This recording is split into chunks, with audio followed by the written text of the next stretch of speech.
After all the events from Section 1 and Section 2 and all of the things that have happened in Boston and that fire is starting to spread of revolution to the rest of the colonies decide that they need to meet and actually work together. And we get the first Continental Congress, and Hamilton actually has a song called The Farmers Refuted all about the Continental Congress. Hear ye! My name is Samuel Seabury, and I present free thoughts on the proceedings of the Continental Congress. Heed not the rabble who scream revolution. They have not your interest at heart. God, tear this dude apart. Chaos and bloodshed are not a solution. Don't let them lead you astray. This Congress does not speak for me. They're playing a dangerous game. I pray the king shows you his mercy. For shame, for shame. And that argument that the guy in the song is talking about is, should we or should we not be going to revolution? He's one of the people that are saying no, that this is not worth it, and that this is something we should not be doing. He would be considered to be a loyalist. And a loyalist will definitely be on this test. It's the people that wanted to stay loyal to the king. So once again, not very creative on their part. The loyalists wanted to stay loyal to England. Patriots are basically everyone else that wants to go for revolution. And you can kind of think about the word riot is in here, and that the Patriots were all about rioting and getting what they wanted. In the Continental Congress, this is a meeting of all of the colonies to work together is on the test, and actually what they decide to do there is a part of the essay question number 2 that you have to choose from. And then you have the Minutemen. Paul Revere's ride is finally going to happen. Lexington, Concord, and Shot Heard Around the World all go together. Lexington and Concord is where the shot heard around the world happens, and it's not a literal shot that everyone on the planet hears. It's a figurative shot that is a symbol of revolution that actually kicks off revolutions all across the entire country. So these are all really important events that basically are the start of the American Revolution. It wasn't official yet, but these events were the final steps that cause the Americans decide that they need to make their own country. The Continental Congress, and this is basically the Continental meeting. Remember that Congress is basically a meeting. So continental means that it's the places or the states and the colonies that are in the continent, which isn't the whole continent. It's just that they call it the Continental Congress. It's really just the 13 colonies. And they send 55 different delegates from all of the colonies except Georgia. And they go to Philadelphia. And the reason why they go to Philadelphia is if you think about the map, and you have the New England colonies up here, you have the middle colonies in the middle, and then the southern colonies.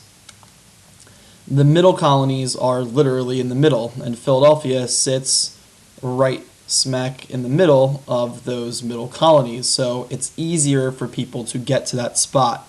And just because of the location of Philadelphia, it ends up becoming one of the most important cities throughout American history. And people that are there are Sam Adams, John Jay, Patrick Henry, George Washington, people you've heard about before. Alexander Hamilton is there. And it's really, they say that they're sending delegates, they're sending representatives, but out of all of these representatives, it really is still just old white men. And old is basically if you were having any say in what was happening, you were old, you were older, you were looked at. You have Ben Franklin in this picture as well. You have these people that are there that are going to be there and take part in this, and they're going to say that this is the important stuff that we need to do as a country. You'll notice in the background, you have a whole bunch of women that are watching the proceedings, but they're not actually a part of the discussions. And that is just another interesting part about this, where it's supposed to represent the American interests, but in reality it's just representing a small portion of their interests. At this Continental Congress, this is the first one, we're going to get to a second one, and they're both essay questions. They do a bunch of things. So the essay question asks you, what is the fallout of the First Continental Congress. What decisions do they make? And they decide to issue the Statement of Grievances, and we talked about the airing of grievances before. So these are their complaints against Britain. And what they decide to do is they repeal 13 acts of Congress. They want to get rid of 13 acts of Parliament, the British government. They want these things to go away. Remember that Parliament is the British government. So they want to cancel those. And they say that they violate the laws of nature and the principles of the English Constitution. So basically they're saying that these laws are illegal. They also decide to boycott British trade.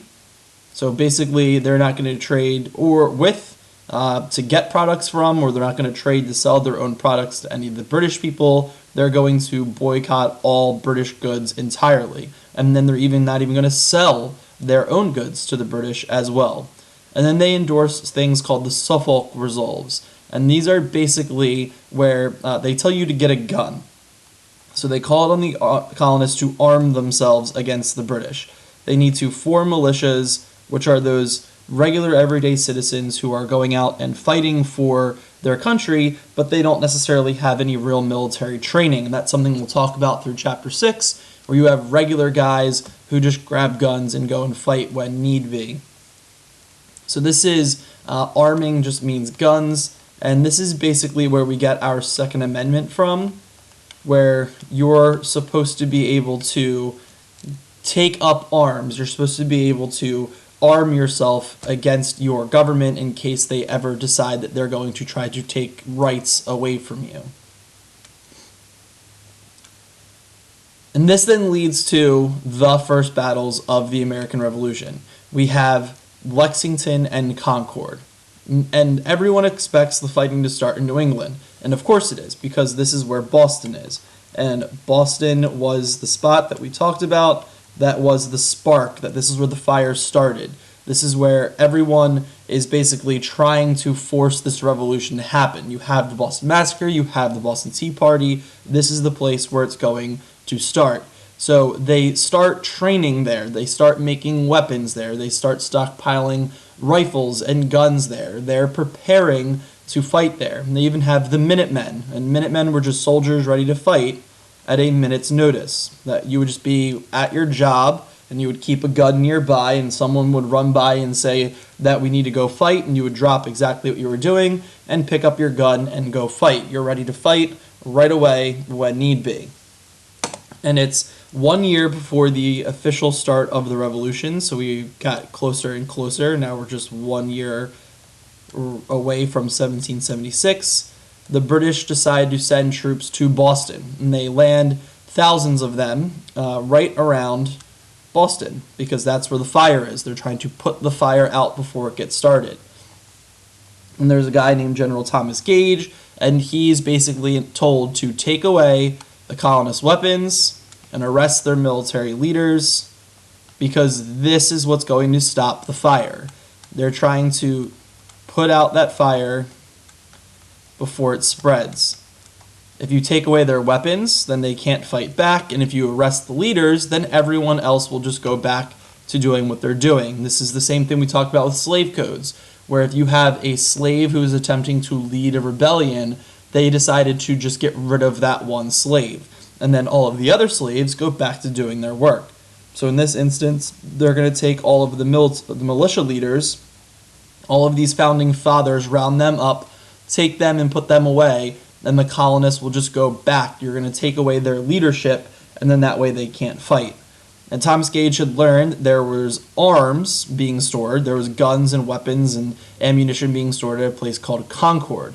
So he sends 700 men to go and take and destroy all of those weapons at Concord.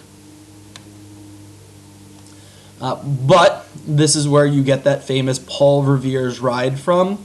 There was a guy named Dr. Joseph Warren. He tells Paul Revere and a guy named William Dawes of the British coming. And this is where you get the one if by the candles in the window, and if one if by land, two if by sea. And you have Revere and Dawes riding to Lexington and Concord to warn Samuel Adams and John Hancock that the British are coming. And it's actually William Dawes' daughter who rides really far.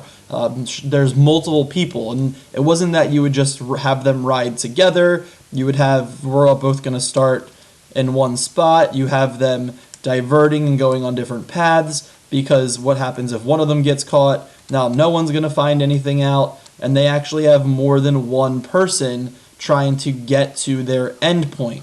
They have multiple people riding on horses, but we always hear of Paul Revere's ride when there are other people involved in this as well.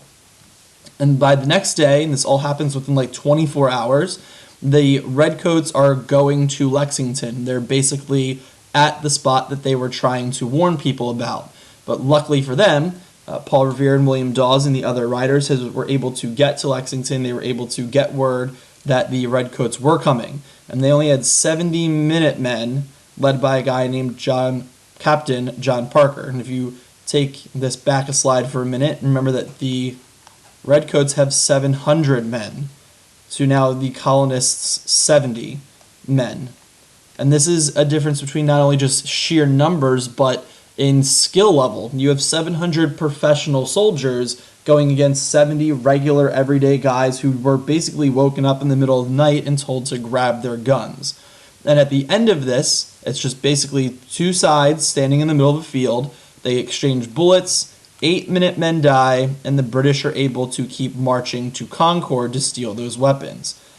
So the Minutemen now down to just 62 men. But the major thing here is that they are able to give the people at Concord time. They gave them the gift of time. They gave them the ability to prepare at Concord. That's where the ultimate goal was for the British to get to Concord.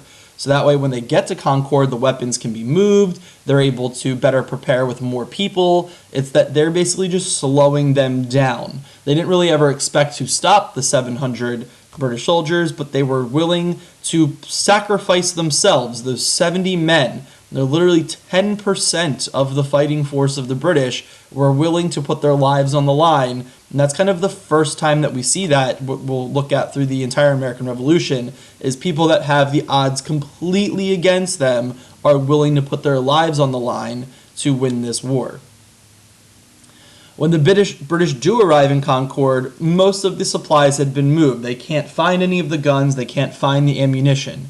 So they instead decide to go back to Boston. But this is where the Americans start, or the colonists start, to really push the British and show what they're able to do, what they're going to be able to do throughout the rest of this war. Their goal is to make the British turn around at Concord's North Bridge.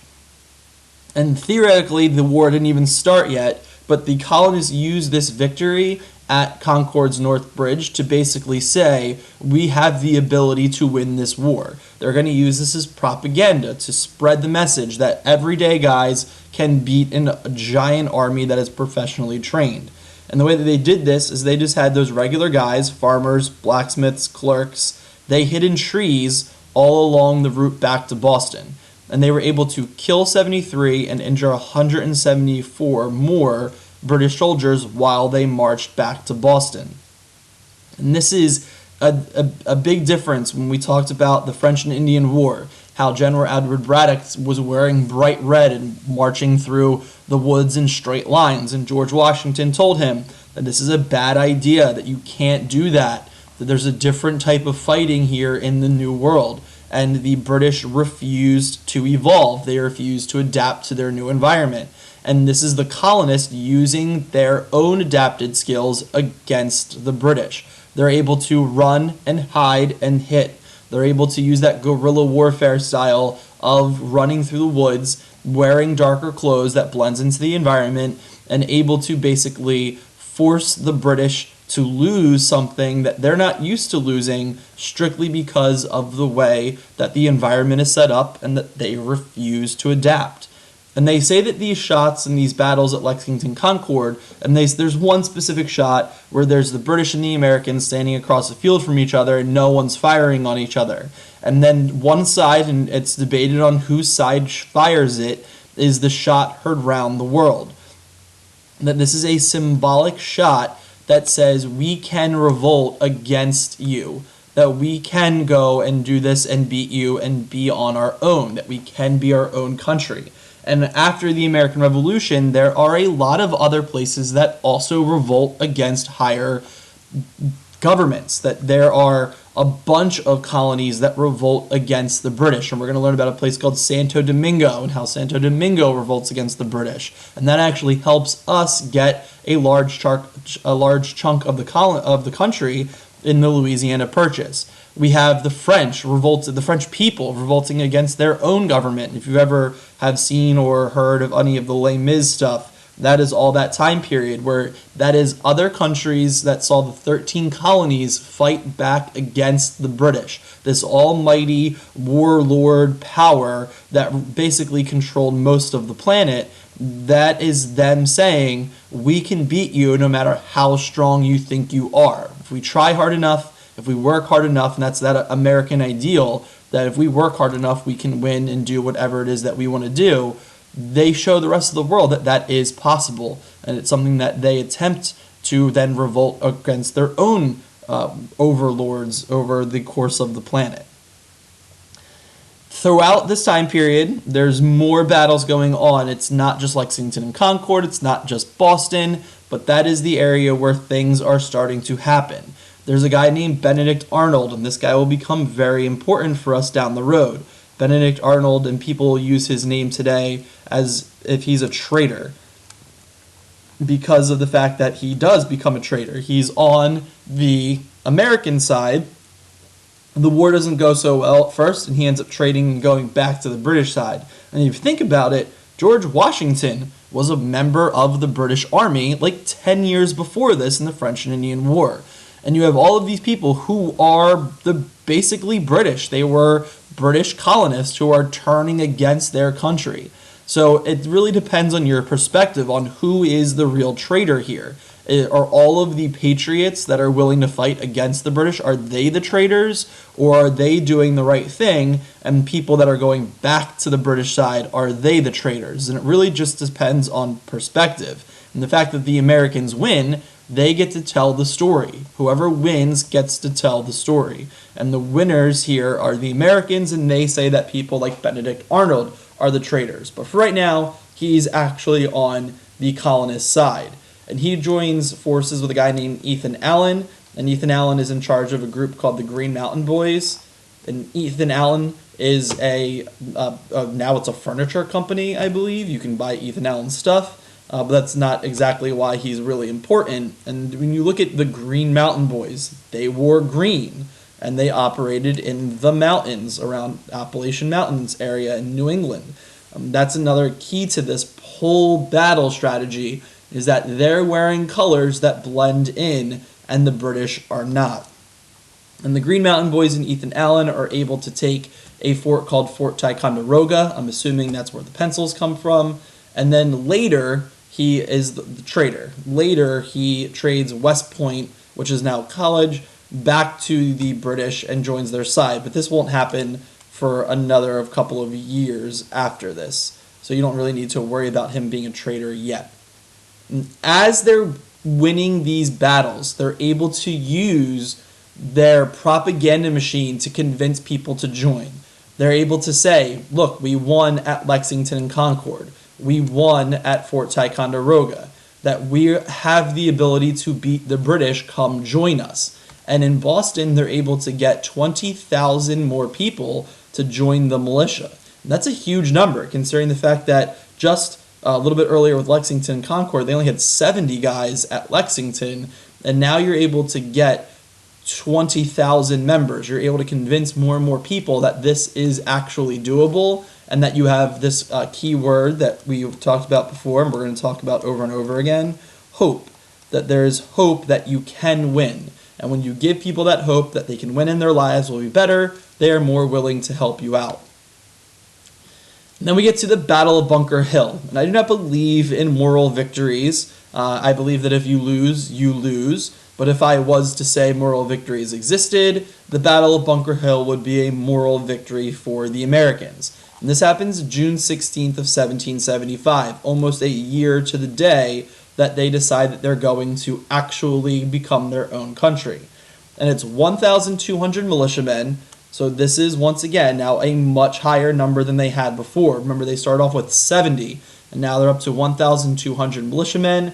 They set up at a place called Bunker and Breed's Hill, which is near Boston Harbor. And this is important, and it's a strategic spot that the British want because they have the high ground. And having the high ground is always important. If you've seen the third Star Wars movie, the actual third one in the series of them in a row, the not number 6, but 1, 2, 3, number 3, where Anakin and Obi-Wan are fighting, and Obi-Wan says to Anakin, "You don't want to try it. I have the high ground." That's a thing that exists all throughout history. Is that when you have the high ground, you have an advantage. You're able to fire down the hill, or the mountain or the cliffside, whatever it is that you're higher than the other person at, and while they're trying to run up at you and they're trying to fire at the same time, you have a much more better chance of winning when you have that higher hill. The major problem with this battle is the Americans don't have a lot of ammunition.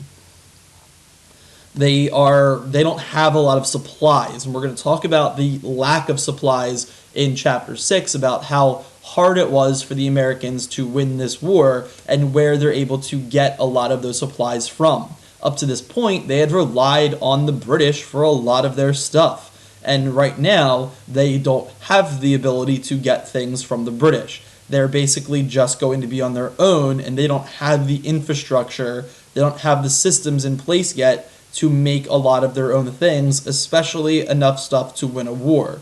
So the orders are to not fire until you see the whites of their eyes. And that's something that goes along with the fact that the guns back then are just not very accurate, that you could be standing 3 feet from a person and still miss. So they basically told them, we only have so many bullets, wait until they're extremely close to you, and then you may fire. Just basically guarantee you're going to hit someone. And it takes the British not once, not twice, but 3 times before they're able to take this hill. And the real reason why they're able to do that is because they take the hill when the Americans run out of ammunition. The Americans are left without any bullets. And the British they suffer huge losses, over 1,000 dead and wounded.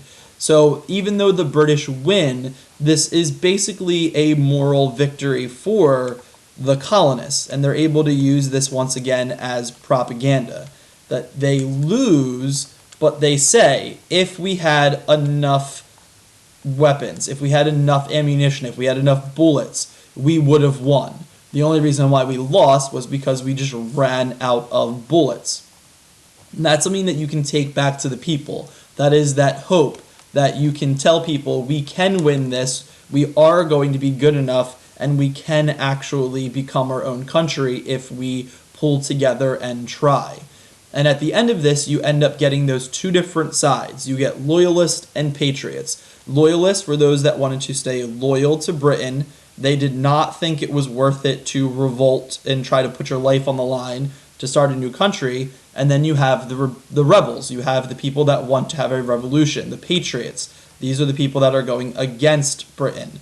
And that's the 2 different sides. And we're going to talk about how you basically have the 13 colonies fighting an entire nation, but even inside the 13 colonies, not everyone wants to be a part of this revolution. There are some people that want to stay a part of Britain. They don't want to leave. They like where they're at. And that becomes a huge problem that you're fighting from within, and also another country that's trying to destroy you.